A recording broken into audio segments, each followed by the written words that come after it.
그러면 월드컵에서는 성적이 부진하다라는 게 통계입니다. 지금까지.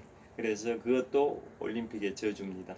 올림픽 축구 종목에서 우승을 하거나 아예 저기 상위권 성적을 거뒀을 경우에는 월드컵에서는 그 다음 월드컵에서는 성적이 부진한 그런 게 통계적으로 데이터가 잡혀 있습니다. 그래서 그것도 올림픽의 저주라고 표현하기도 합니다. 자, 그 다음에 올림픽에서 금메달 따는 것은 정말 어렵지 않습니까? 그래서 그런 말이 있습니다. 올림픽에서 금메달을 따는 것은 신이 허락해야 받을 수 있는 상이다 라는 말이 있습니다. 올림픽에서의 금메달은 1등을 해야, 그 종목에서 1등을 해야 금메달을 따지 않습니까? 올림픽에서 금메달을 획득하는 것은 신이 허락해야만 받을 수 있는 최고의 상, 최고의 영예이다라는 말이 있을 정도로 올림픽에서 1등을 하게 되면 뭐 그야말로 최고인 거죠. 그 다음에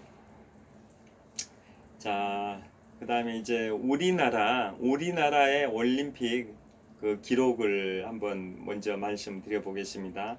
우리나라가 35년 전 제24회 서울올림픽을 개최했는데요. 우리나라가 역대 올림픽 10위권 안에 든 경우가 동계올림픽은 우리가 좀 약한 편인데요.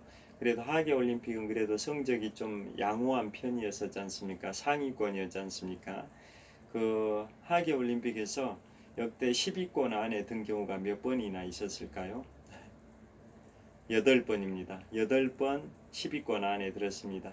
그래서 1980년 모스크바 올림픽은 당연히 이제 자유진영은 집단으로 보이콧을 했기 때문에 1980년 모스크바 올림픽은 대부분 참가를 안 했죠. 자유진영에서는.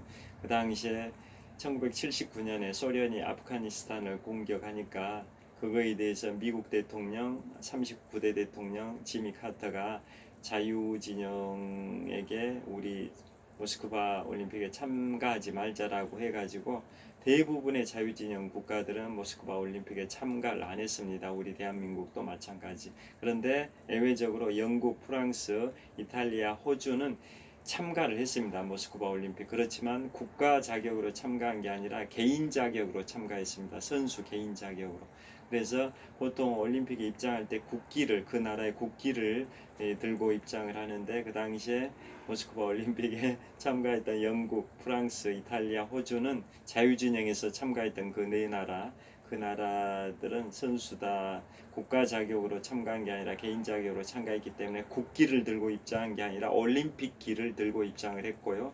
우승을 할 때도 국가가 연주된 게 아니라 올림픽 찬가가 연주가 됐었습니다. 자, 그처럼 그리고 참고로 재밌는 것은 그 하계 동계올림픽을 통틀어서 1896년에 시작한 제1회 아테네 하계올림픽부터 또 1924년에 시작한 제1회 동계올림픽부터 하계와 동계를 통틀어 가지고 모든 올림픽에 한 번도 빠짐없이 참가했던 국가가 어느 나라일까요? 하계와 동계올림픽 모든 대회에 한 번도 불참하지 않고 참가했던 국가, 영국, 프랑스, 스위스입니다. 영국, 프랑스, 스위스 세 나라가 한 번도 빠진 적이 없습니다. 아까 1980년 모스크바 올림픽은 자유진영은 보이콧을 했는데 영국, 프랑스, 이탈리아, 호주는 개인 자격으로 참가했다고 말씀드렸지 않습니까? 그래서 그 영국하고 프랑스, 스위스는 그 세 나라는 모든 하계 동계 통틀어서 모든 대회에 한 번도 빠짐없이 다 결근이 아니라 개근을 했습니다. 개근을. 그리고 특히 영국은 모든 대회에서 금메달을 땄습니다. 영국은 하계 동계 통틀어 가지고 금메달을 따지 못한 대회는 하나도 없었습니다. 모든 대회에 참가했고 모든 대회에서 금메달을 땄다, 이런 말씀입니다. 영국이 그런 기록을 갖고 있습니다. 그리고 영국의 런던은 1908년, 1948년, 2012년 하계올림픽을 3번 개최를 했던 최초의 도시가 영국 런던이기도 하고요. 자, 그 다음에 또 이제 재밌는 말씀은 이제 올림픽 관련해 가지고 그 유치를 하기 위해서 요즘 인기가 많이 떨어졌다고 말씀드렸는데요. 그래서 유치전이 그렇게 치열하지 않다고 말씀드렸는데요. 과거에는 유치전이 치열하던 시절에 뇌물을 써가지고 IOC에다가 뇌물을 써가지고 올림픽을 유치전 로비를 하는 경우가 꽤 많았었습니다. 대표적으로 지금부터 21년 전인 2002년 한일 월드컵 당시에 미국의 유타주의 주도 솔트레이크 시티에서 동계올림픽이 있었는데요. 그 동계올림픽을 유치할 때 미국이 엄청나게 로비를 하고 엄청나게 금품 지급을 했다. IOC 측에다 금품을 지급했다. 그런 증거들이 많이 있다고 합니다. 미국은 그거에 대해서 로비는 했지만 그 비리는 없었다. 뭐 이렇게 또 항변했다고는 하는데요. 전체적으로는 솔트레이크 동계올림픽 유치할 때 많은 돈을 뇌물로 썼다라는 설이 유력하다고 합니다. 그 다음에 2020년 도쿄올림픽도 비슷하다고 합니다. 프랑스 검찰이 어떤 페이퍼 컴퍼니에 대해서 조사를 했는데요. 그 페이커 컴퍼니 거기가 이제 그 부조리를 중개해주는 회사였습니다. 일본이 도쿄올림픽을 2020 도쿄올림픽을 유치하기 위해서 프랑스에 있는 그 페이퍼 컴퍼니에다가 뇌물을 주고 거기에서 또 IOC한테 뇌물을 주고 뭐 이런 증거가 발견이 됐었다고 합니다. IOC에서는 시간 좀 지나면 잊혀지겠지 이런 식으로 막 좀 무마하려고 했었는데 증거가 많이 발견이 됐었답니다. 그런 식으로 2002 솔트레이크 동계올림픽이든 2020 도쿄 하계올림픽이든 그 대표적인 A씨가 그런 거고요. 그 외에도 올림픽 유치할 때 뇌물 공세 이런 게 꽤 많았었다고 합니다. 정말 순수해야 되는 그런 올림픽이 그런 식으로 검은 그러한 걸로 얼룩진 그러한 흑역사도 있습니다. 그 다음에 오륜기 관련해서 재밌는 말씀드리겠습니다. 올림픽의 상징이 오륜기지 않습니까? 오륜기. 제가 자주 달리기를 하러 가는 올림픽공원의 정문 역할을 하는 평화의 문 광장에도 평화의 문에가 오륜기가 박혀 있는데요. 오륜기가 뭘 상징하는 거 아시죠?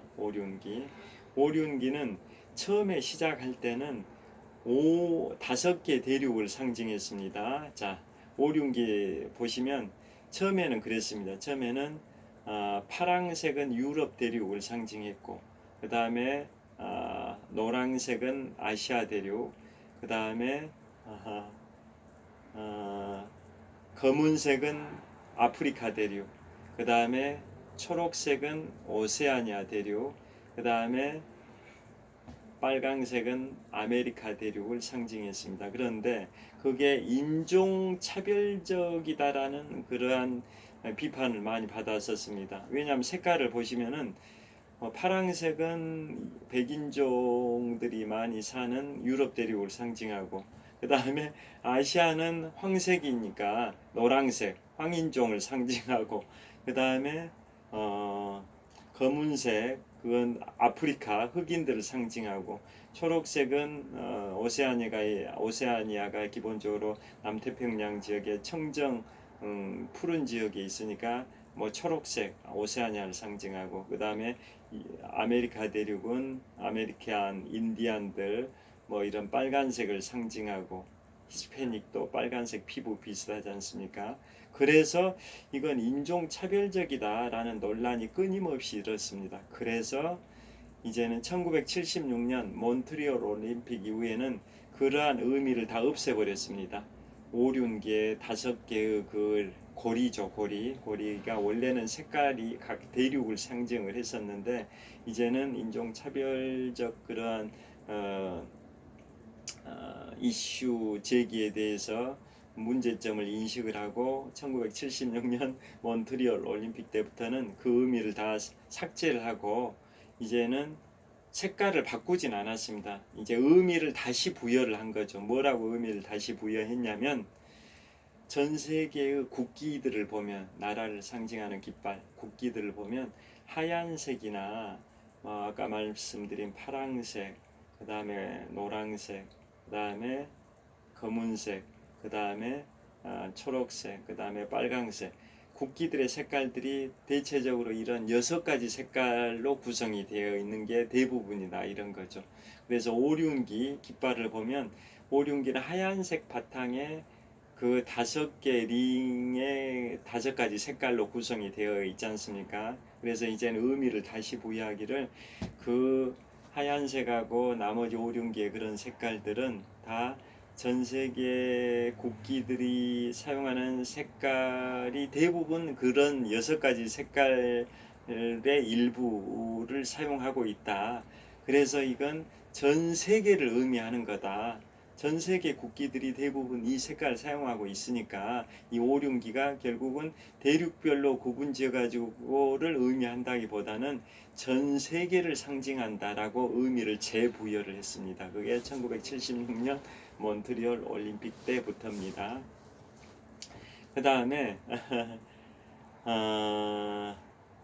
이제 올림픽 관련해 가지고 또 재밌는 말씀이 또 어떤 게 있냐면 우리 대한민국의 성적이 하계올림픽 기준입니다. 동계는 저희가 동계 주특기 종목이 아니니까요. 주로 하계에서 상위권 성적을 거둬왔는데요. 하계올림픽은 지금까지 우리가 10위 안에 든 게 8번 있습니다.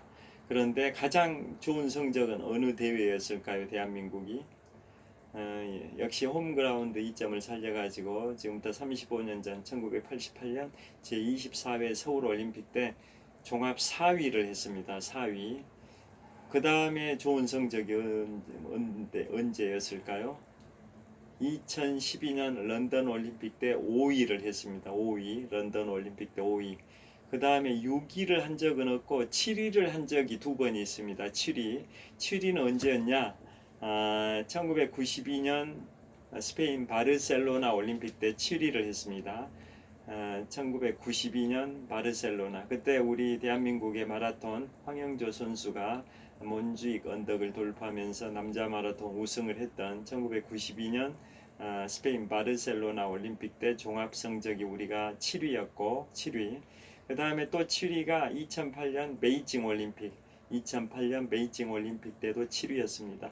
그 다음에 8위를 한 게 또 언제냐면 8위는 언제 했었냐면은 2008위를 했던 게 2016년 브라질 리우 올림픽입니다. 브라질 리우 올림픽에서 우리가 8위를 했습니다. 종합성적 8위.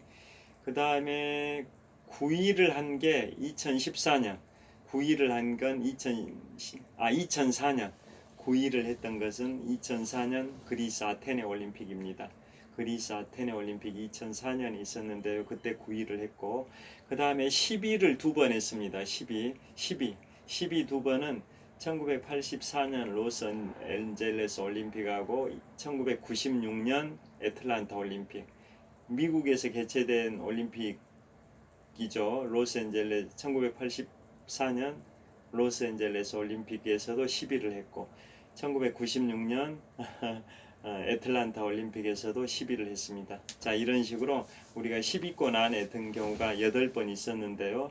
그 중에 최고의 성적은 한일 지금부터 35년 전인 1988년 제24회 서울올림픽에서 홈그라운드 2점을 살려서 종합 4위가 최고 성적입니다.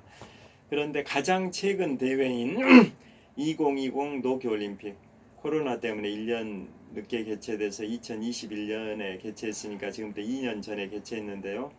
그 2020 도쿄올림픽에서 성적이 가장 안 좋습니다. 최근 1984년 로스앤젤레스 올림픽 이후 거의 30년 동안 올림픽 중에 2년 전 도쿄올림픽 성적이 가장 안 좋습니다. 16등입니다. 16등. 지난 2000년 시드니 올림픽도 12등을 했습니다. 12등. 그런데 2020 도쿄 올림픽은 16등이나 했으니까 가장 최근 30년 동안의 하계 올림픽 중에 가장 저조한 성적을 거둔 게 16등을 했던 2020 도쿄 올림픽이다, 이런 뜻입니다.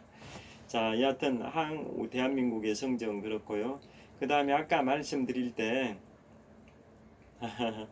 저기 동계 하계 통틀어 가지고 최다 금메달리스트가 미국의 수영 선수 마이클 펠프스 선수, 수영 종목이죠. 그 선수가 2000년 시드니부터 2016년 리우 올림픽까지 5회 연속 하계 올림픽에 출전해서 금메달을 23개, 은메달 3개, 동메달 2개, 그래서 금은동 답해서 28개의 메달로 최다 금메달리스트라고 말씀드렸는데요.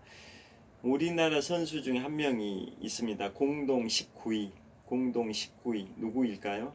우리나라 선수 중에 최다 금메달리스트 공동 19위입니다. 바로 빅토르 안이라고 그 동계올림픽 종목 쇼트트랙 한국 선수로 출전했다. 나중에 이제 러시아로 귀화를 했던 빅토르 안현수 선수 아실 겁니다. 그 선수가 거기는 2개 대회, 동계올림픽 2개 대회만 출전했는데 금메달 6개, 동메달 2개, 그래서 메달을 총 8개를 획득해가지고 전 하계 동계 통틀어 가지고 최다 금메달리스트 부문에서 공동 19위입니다.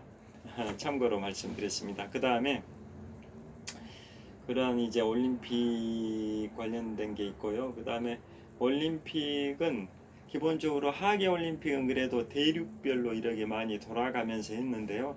동계 올림픽은 대부분 유럽하고 북미 지역에서 개최를 했습니다. 왜냐하면은 아무래도 북반구 좀 위쪽의 기후 환경이 동계올림픽을 개최하기가 더 좋은 여건도 있는 이유도 있고, 동계올림픽은 하계올림픽 경기장보다 관리하기가 훨씬 관리 비용이 더 많이 듭니다.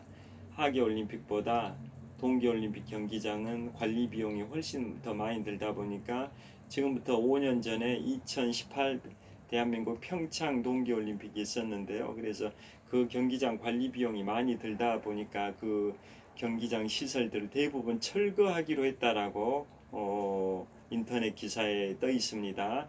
그만큼 관리 비용이 많이 들어서 그러는 건데요.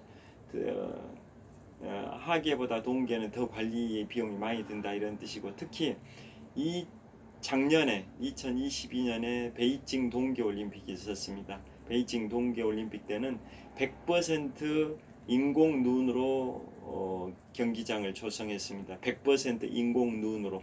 그 100% 인공 눈을 생산하려면 엄청난 비용이 드는 거죠.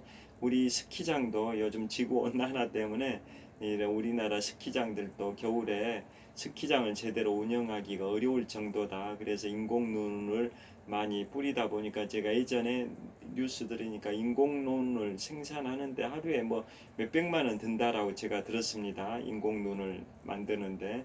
그런데 베이징 동계올림픽이 작년에 열렸는데요. 100% 인공눈으로 했다고 합니다. 그러니까 비용이 굉장히 많이 들었었겠죠. 그래서 하계올림픽보다 하계올림픽도 종목수가 많으니까 많은 경기장을 건설해야 되니까 비용이 많이 들긴 하지만 동계올림픽은 더 비용이 많이 든다.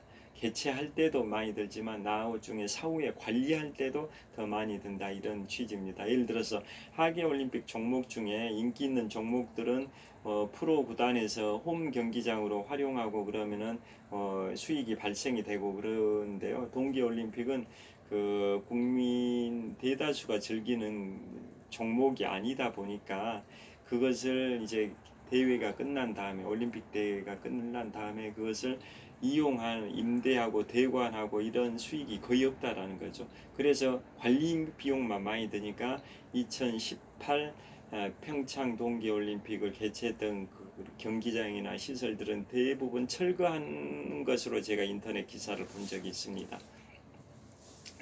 자, 그래서 동계올림픽은 기본적으로 기후 여건 이런 것, 또 투자 비용, 관리 비용 이런 것을 종합적으로 감안해 가지고 유럽하고 북미 지역에서 대부분 개최했고요. 그렇지 않은 지역에서 개최한 케이스가 바로 2018 대한민국 평창 동계올림픽과 2022 중국 베이징 동계올림픽입니다. 그 다음에 한 유럽을 제외하고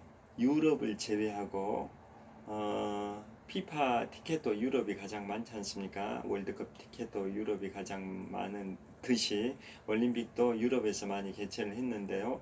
자, 유럽을 제외하고 한 대륙에서 3연속 하계 동계를 개최하기는 유일한 케이스가 한 번 있었죠.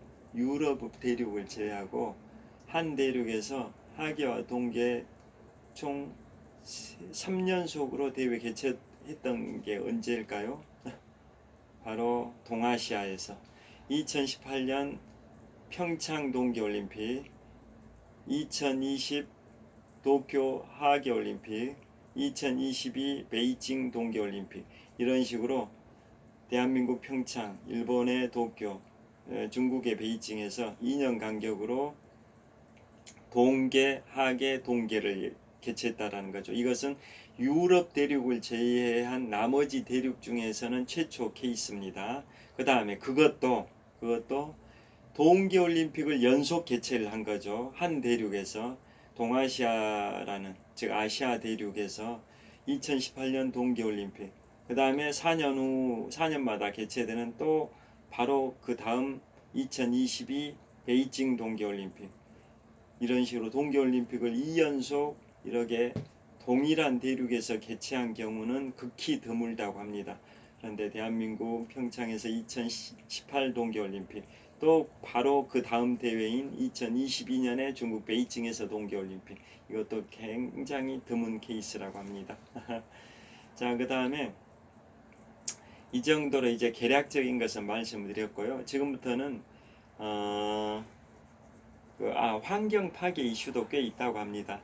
2018년 평창 동계올림픽을 개최하면서 가리왕산 자연님들을 많이 훼손을 했다라는 이슈가 있었습니다. 가리왕산 지역에다가 평창 동계올림픽 시설들 경기장을 조성을 했는데요. 그래서 가리왕산의 그 자연님들이 많이 훼손됐다라는 게 있고 평창뿐만 아니라 다른 올림픽 개최 경기장 시설을 투자할 때 조성할 때 그런 식으로 자연 파괴 그런 이슈들이 꽤 있습니다. 그 다음에 지금부터는 이제 올림픽 동계올림픽은 제외하고 동계올림픽은 제1회 동계올림픽 개최지가 아까 1924년 프랑스 샤몬이라고 말씀드렸습니다. 제가 13년 전에 내 식구 가족 여행으로 유럽 3개국 이탈리아, 스위스, 프랑스를 갔는데요. 그 중에 제1회 동계올림픽이 열렸던 프랑스 샤모니에 가서 거기가 1회 동계올림픽이 열렸습니다. 거기가 해발 1030고지인데요. 1030m 고지. 거기서 케이블카를 타고 한 10여 분 쭉 빠른 속도로 올라가면 해발 3842m 애기디 미디 전망대가 있습니다. 그곳에서 알프스 최고봉 해발 4807m 몽블랑을 조망할 수 있습니다. 즉 몽블랑을 조망할 수 있는 애기디 미디 전망대 해발 3842m까지 케이블카를 타고 갔는데요. 출발했던 곳이 제1회 동계올림픽이 열렸던 프랑스의 샤모니 해발 1030m 고지에서 케이블카가 출발을 했습니다. 여하튼 13년 전에 가족 여행으로 그곳을 갔었는데요. 제1회 동계올림픽이 1924년에 시작을 했고 이제 3년 후 2026년에는 이탈리아 밀라노와 코르티나 페르촌과 거기 부도시가 공동 개최를 합니다. 그 대회가 25회 대회입니다. 그런데 과거의 대회들은 동계올림픽은 하계올림픽은 최다 개최 국가 올림픽은 기본적으로 도시가 개최를 하는 게 맞긴 하는데요. 그걸 이제 도시를 기준으로 하면 아까 말씀드린 것처럼 영국의 런던이 1908년, 1948년, 2012년 런던이 3번 개최한 도시고요. 그 다음에 프랑스 파리는 1900년, 1924년, 2024년 또 프랑스 파리도 3번 개최한 도시가 되고요. 로스앤젤레스도 1932년, 1984년, 2028년 로스앤젤레스도 3번 개최한 도시가 됩니다. 그리고 2번 개최한 도시는 어딜까요? 1964년 도쿄, 2021년 도쿄. 그래서 도쿄도 하계올림픽을 2번 개최했고요. 그 다음에 그리스 아테네 1896년, 2004년 그리스 아테네도 2번 개최를 했습니다. 그런 식으로 이제 동계올림픽 많이 개최한 도시들이 있는데 그건 도시를 기준으로 구분한 거고요. 국가를 기준으로 구분한다면 하계올림픽을 가장 많이 개최한 국가가 어딜까요? 미국입니다. 미국이 5번 개최했다고 말씀드렸습니다. 로스앤젤레스에서 이제 2028년에 개최하면 로스앤젤레스는 3번 개최하는 거고, 그 다음에 1996년 애틀란타, 1904년 세인트루이스. 그래서 미국은 하계올림픽을 5번 개최합니다. 그 다음에 또 국가를 기준으로 1936년 베를린하고 1972년 미넨, 독일도 2번 하계올림픽을 2번 개최했고요. 그 다음에 또 하계올림픽을 2번 개최한 나라가 또 아까 도쿄도 2번, 아테네도 2번. 국가를 기준으로 해도 그리스도 2번, 뭐 일본도 2번인 거죠. 그 다음에 호주가 1956년 멜버른, 2000년 시드니, 그 다음 2032년 브리즈번. 그러게 되면 호주는 국가 기준으로 하계올림픽을 3번 개최한 도시가 됩니다. 그 다음에 동계올림픽은 어떨 것 같습니까? 동계올림픽은 미국이 4번으로 가장 많이 개최했습니다. 대표적인 게 2002년 솔트레이크 시티고요. 그 다음에 또 동계올림픽을 많이 개최한 국가는 어디냐면 프랑스가 3번 개최했고, 이탈리아가 3년 후인 2026년 밀라노하고 코르티나 페르초 거기에서 공동 개최를 하는데요. 그걸 개최하면 이탈리아도 동계올림픽을 3번 개최합니다. 과거에 페르티나 코르촌가 거기가 과거에 동계올림픽을 개최한 경험이 있는 도시입니다. 그래서 3년 후에 그 도시하고 밀라노가 공동 개최를 하게 되는 거고, 그 다음에 2006년에 이탈리아 토리노에서 동계올림픽이 있었습니다. 그래서 이탈리아가 동계올림픽을 3번 개최하게 되는 겁니다. 그 다음에 노르웨이도 동계올림픽 2번 했고, 스위스도 동계올림픽 2번 했고, 그 다음에 오스트리아도 동계올림픽 2번 했고, 참고로 일본은 1972년에 삿포로 동계올림픽, 1998년에 나가노 동고에 올림픽. 그러니까 일본은 하계올림픽 2번 개최했고 동계올림픽도 2번 개최했습니다. 하계올림픽은 1964년 도쿄, 2021년 도쿄, 동계올림픽은 1972년 삿포로, 1998년 나가노. 그런 식으로 일본은 여튼 하계든 동계든 아시아에선 최초로 개최한 거죠. 하계가 1964년에 개최한 게 아시아 최초의 하계올림픽이고, 또 1972년 삿포로 동계올림픽도 아시아 최초의 동계올림픽입니다. 뭐 일본이 G7 국가지 않습니까? 한일 감정이 안 좋긴 하는데요. 선진국은 선진국이죠. 인정할 건 인정해야 되니까요. 자, G7 그룹 7이란 뜻이죠. 그룹 7. 원래는 G8이었는데 저기 러시아가 크림반도를 침공하면서 러시아는 퇴출시켜버렸기 때문에 G8이 G7으로 줄어들었죠. 그래서 G7 잘 아시죠? 유럽에서는 영국, 프랑스, 독일, 이탈리아 4국가가 있고, 그 다음에 미국, 캐나다, 일본 이렇게 해서 총 1개국을 선진 7개국 클럽 그룹 7, G7이라고 합니다. 영국, 프랑스, 독일, 이탈리아, 미국, 캐나다, 일본. 그 G7 중에 하나가 이제 일본이지 않습니까? 일본은 아까도 말씀드린 것처럼 아시아 최초로 1972년에 동계올림픽 삿포로, 그 다음에 아시아 최초로 하계올림픽 도쿄 1964년. 그 정도로 일본이 여러 면에서 아시아에서 뭐 좀 잘 나가고 있는 국가이죠. 자, 그래서 지금까지 개략적인 것은 다 말씀을 드렸고요. 지금부터는 주 동계올림픽을 제외하고, 동계올림픽은 아까도 말씀드린 것처럼 관심도가 떨어지고 랭킹 인기 종목 랭킹 20위권 탑20 중에 19개 종목이 하계 올림픽 종목이고 하나 종목만 동계 올림픽 종목이라고 말씀드렸습니다. 그 하나 종목이 아이스하키 빼고는 나머지 19개는 다 하계 올림픽 종목이라고 말씀드렸듯이 하계 올림픽이 훨씬 더 인기가 많고 관심도가 더 높은 거죠. 그리고 하계 올림픽을 주로 8월 달에 그 더운 혹서기 때 하는 이유가 다른 프로리그 이런 게임들하고 이렇게 겹치게 되면 관심도가 분산이 되면은 TV 중계권 수수료가 줄어들고 이런 것 때문에 어쩔 수 없이 혹서기 8월 뭐 이때 한다고 합니다. 그에 반해서 우리 35년 전 1988년 제24회 서울올림픽 때에는 9월 하순에 개최가 됐었습니다. 9월 하순 선선한 날씨 때. 그래서 정말 선수들도 최적의 기온에서 최고의 기량을 발휘할 수 있었던 게 1988년 제24회 서울올림픽인데요. 요즘은 그런 다른 프로리그 경기들하고 겹쳐버리면 관심도 떨어져서 TV 중계권이 줄어드니까 IOC에서는 덥더라도 혹서기 때 개최한다 라고 해서 요즘 하계올림픽은 계속 8월 달에 하는데요. 내년 프랑스 파리 2024 파리 하계올림픽도 뭐 8월 달에 합니다. 그래서 2년 전에 2021년 도쿄올림픽 개최할 때 마라톤이 올림픽에 꽂히지 않습니까? 올림픽의 피날레를 장식하는 게 마라톤, 남자 마라톤인데요. 그래서 도쿄는 너무나도 더우니까 도쿄보다 한 5도 정도 더 선선한 저기 북해도 삿포로 1972년 동계올림픽이 있었던 삿포로 그 지역에서 마라톤은 개최했던 걸로 제가 기억을 합니다.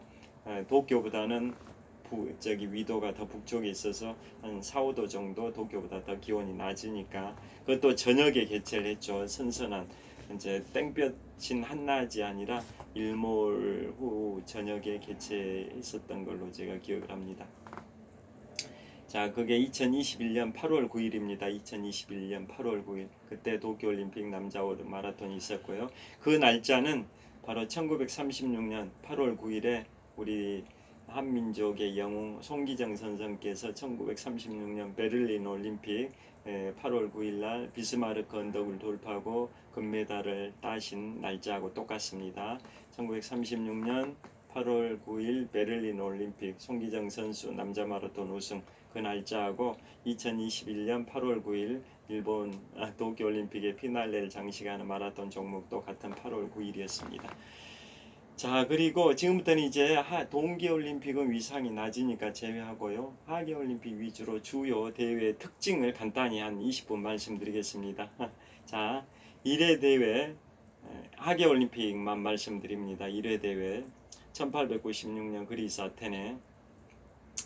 아테네는 뭐 1회 대회니까 뭐 굉장히 상징성이 큰 거죠. 아까 말씀드린 것처럼 기원전 8세기부터 기원 후 4세기까지 그리스에서 올림피아 제전이 있었던 거고, 그래서 그게 이제 올림픽의 이제 고대 올림픽이죠.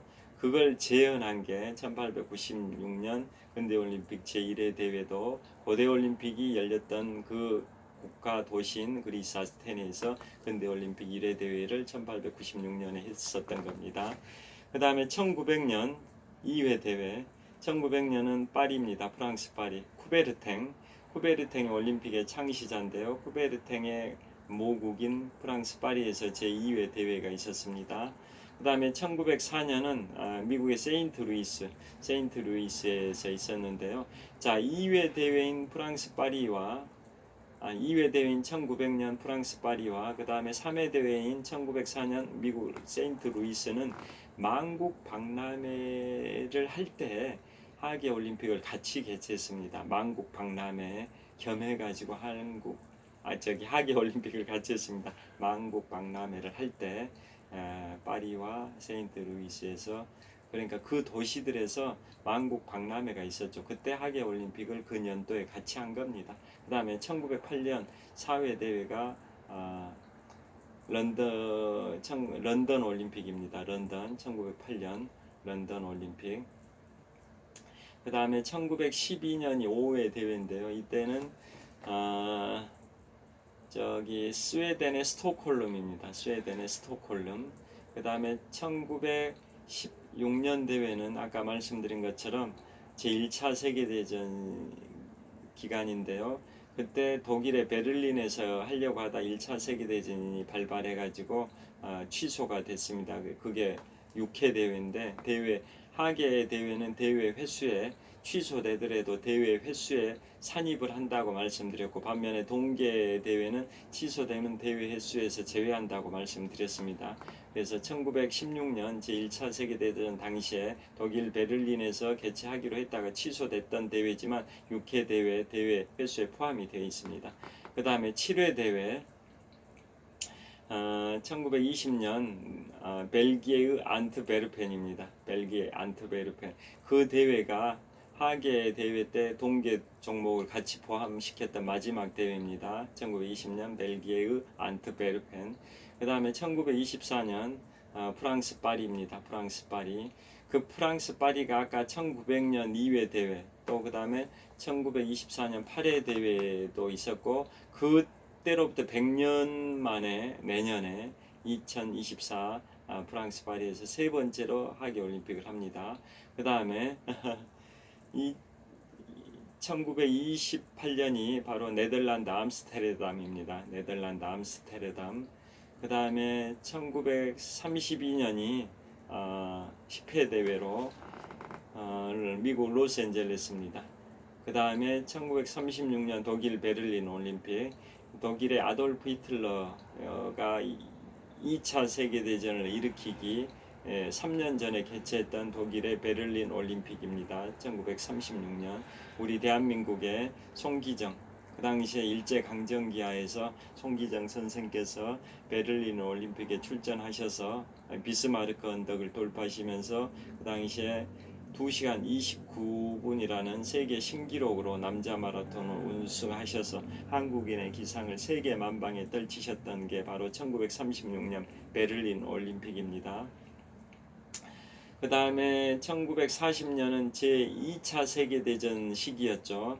그래서 1942년 대회는 원래는 일본에서 하려고 하다가 일본이 1937년에 중일전쟁을 일으켜가지고 일본 대회를 취소하고, 일본 도쿄를 취소하고 핀란드 헬싱키로 대회지를 급히 변경했다가 1차 세계대전이 발생하는 바람에 2차 세계대전이 발생하는 바람에 핀란드 헬싱키에서 개최하기로 했던 1940년 대회도 취소를 해버렸습니다.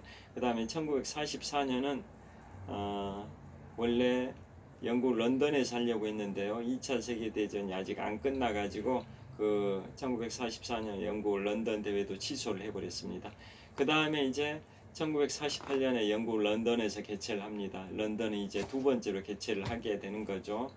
그 다음에 1952년 핀란드 헬싱키, 1950년은 핀란드 헬싱키고요. 그때 제가 마라톤의 인간기관차라는 별명을 갖고 있는 에밀 자토펙, 새는 날고 물고기는 헤엄치고 인간은 달린다 라는 명언을 남겼고, 또 이런 명언도 남겼죠. 승리하고 싶다면 100m를 달려라. 그러나 인생을 경험하고 싶다면 42.19km를 달려라 라는 명언도 남겼던 체코슬로바키아의 인간기관차 에밀 자토펙. 올림픽 역사상 장거리 육상 상관왕은 유일하죠. 마라톤 풀코스 10km, 5km 이 육상 장거리 3관왕을 했던 1952년 핀란드 헬싱키에서 육상 장거리 3관왕을 했던 체코의 인간기관차 에밀 자토펙이 출전했던 게 1952년 핀란드 헬싱키 마라톤 대회고요. 그분은 부인하고 생년월일이 동일합니다. 부인하고 생년월일이 똑같은 경우는 거의 없죠. 그런데 거기는 부인하고 생년월일이 똑같습니다. 그래서 그 부인은 그때 여자 창던지기에서 또 금메달을 땄습니다. 남편 에밀 자토펙은 1952년 헬싱키 올림픽에서 마라톤 풀코스 10km, 5km 육상 장거리 상관왕을 했는데요. 그때 부인은 여자 창던지기에서 금메달을 땄습니다. 근대 올림픽 역사상 부부가 같은 날 금메달을 각각 따기는 전무후무합니다. 그러니까 그 에밀 자토팩이 풀코스 10km, 5km 3관왕인데 그 중에 5km 금메달을 딴 날 부인은 몇 시간 있다 여자 창던지기에서 금메달을 땄습니다. 근대 올림픽 역사상 부부가 같은 날 각각 다른 종목에서 금메달을 딴 것은 전무후무한 케이스로 근대 올림픽의 역사에 남아 있습니다. 그게 1952년 핀란드 헬싱키 올림픽이고요. 그 다음에 1956년은 호주의 멜버른 올림픽. 자, 호주 멜버른은 대부분 그 멜버른에서 개최했는데 방역 문제, 호주의 방역 이슈 때문에 승마 종목만은 스웨덴의 스톡홀름에서 분리 개최했다고 아까 말씀드렸습니다.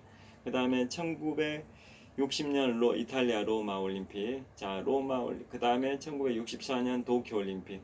자, 그 60년 로마와 64년 도쿄에서 이관왕을 했던 사람 있죠. 이관왕 누굴까요?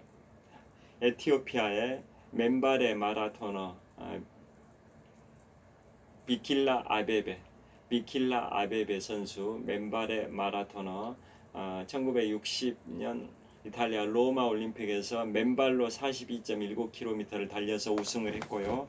그런데 그 뒤로 4년 후인 1964년 도쿄 올림픽 때는 그때 아디다스일 겁니다. 아디다스에서 운동화를 협찬을 했습니다. 그래서 도쿄 올림픽에서는 아디다스를 착용하고 도쿄 올림픽 마라톤을 우승해서 근대 올림픽 역사상 마라톤 2연패 최초로 했던 분입니다.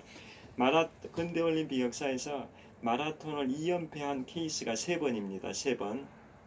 그 중에 첫 번째가 방금 말씀드린 에티오피아의 비킬라 아베베 선수 맨발의 마라토너 1960년 로마 올림픽, 1964년 도쿄 올림픽에서 2연패를 해서 근대 올림픽 역사상 마라톤 2연패 최초 케이스고요. 두 번째 케이스가 1976년 몬트리올 올림픽과 1980년 모스크바 올림픽 동독 선수. 그 당시에 독일이 1990년에 통일됐으니까 그 1976년과 1980년 당시에는 독일이 통일되기 전이니까 동독 선수입니다. 동독 선수가 1976년 몬트리올과 1980년 모스크바 올림픽에서 마라톤 2연패를 해가지고 올림픽 역사상 마라톤 2연패 두 번째 케이스고요. 세 번째 케이스가 지금 세계 기록 보유자입니다. 현재 마라톤 세계 기록 보유자 2시간 1분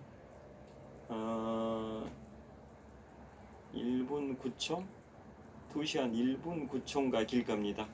원래 그분이 2018년 베를린 마라톤에서 2시간 1분 39초였는데 4년 만에 30초를 당겨가지고 작년에 2022년인 작년에 2시간 1분 9초까지 30초를 당긴 겁니다.